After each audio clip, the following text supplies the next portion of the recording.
Hello friends, આજે હું તમારી સાથે શેર કરીશ પાપડી ગાંઠિયાની રેસીપી. આ રેસીપી લગભગ બધાના ઘરે બનતી જ હોય છે, પણ આજે આપણે કંઈક અલગ રીતે બનાવીશું, જેથી આપણા ગાંઠિયા એકદમ સરસ સોફ્ટ બનશે. તો હવે અહીંયા લીધું છે મેં 1/4 કપ જેટલું તેલ લીધું છે. ત્યારબાદ 1 કપ જેટલું પાણી લીધું છે. હવે એની અંદર 2 ચપટી ખાવાનો સોડા લઈ લઈએ અને ત્યારબાદ તેની અંદર 1 ચમચી મીઠું ઉમેરી દઈએ. ફ્રેન્ડ્સ, આ માપ છે ને ખૂબ જ જરૂરી છે, માટે આ માપ લેતી વખતે પરફેક્ટ આ રીતે જ માપ લેવાનું છે. પાણી તમે અડધી વાટકી તેલ અને અડધી વાટકી પાણી લો તો પણ ચાલે. અને હવે અહીંયા મેં ગ્રાઇન્ડ કરી લીધું છે આ રીતે. હવે એક બાઉલની અંદર અડધી વાટકી આપણે ચણાનો લોટ લીધો છે અને ત્યારબાદ આ રીતે ખાડો કરવાનો છે આપણે લોટની અંદર. એકદમ ઉપરથી નથી ઉમેરી દેવાનું આપણે તેલનું જે આપણે તૈયાર કરેલું છે એ તેલ અને પાણી.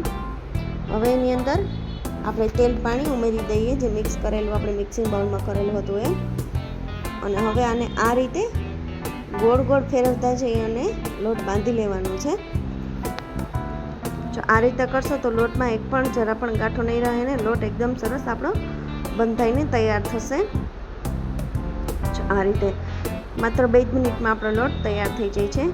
તો અહીંયા લોટ બંધાઈને તૈયાર થઈ ગયો છે. હજી આ લોટથી આપણા ગાંઠિયા પરફેક્ટ નહીં બને, તો અહીંયા આપણે થોડું પાણી લેતું જવાનું છે. આ રીતે એક સાથે પાણી નથી ઉમેરી દેવાનું. આ રીતે થોડું પાણી લઈ અને આપણા લોટને એકદમ કૂણવતો જવાનું છે, જેથી આપણા ગાંઠિયા જેટલો તમે લોટ કૂણવશો એટલો જ આપણા ગાંઠિયા પોચા અને સોફ્ટ બનશે. તો જો અત્યારે લોટની કન્સિસ્ટન્સી આ રીતે આટલી ઢીલી છે. હવે એક સંચો લઈ લઈએ.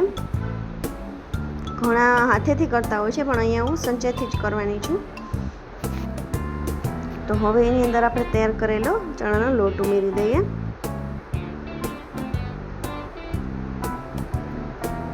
તો અહીંયા મેં તેલ ગરમ થવા મૂકી દીધું છે. અત્યારે જ્યારે આપણે તેલમાં ગાંઠિયા ઉમેરીએ ત્યારે ગેસની ફ્લેમ હાઈ રાખવાની છે, ત્યારબાદ ધીમી કરી નાખવાની છે ફ્લેમ. તો જો આ રીતે આપણે તળી લેવાના છે ગાંઠિયા એકદમ સરસ. જો મારી રેસીપી તમને પસંદ આવી તો મારી ચેનલને સબસ્ક્રાઇબ કરો, લાઈક કરો, શેર કરો, કમેન્ટ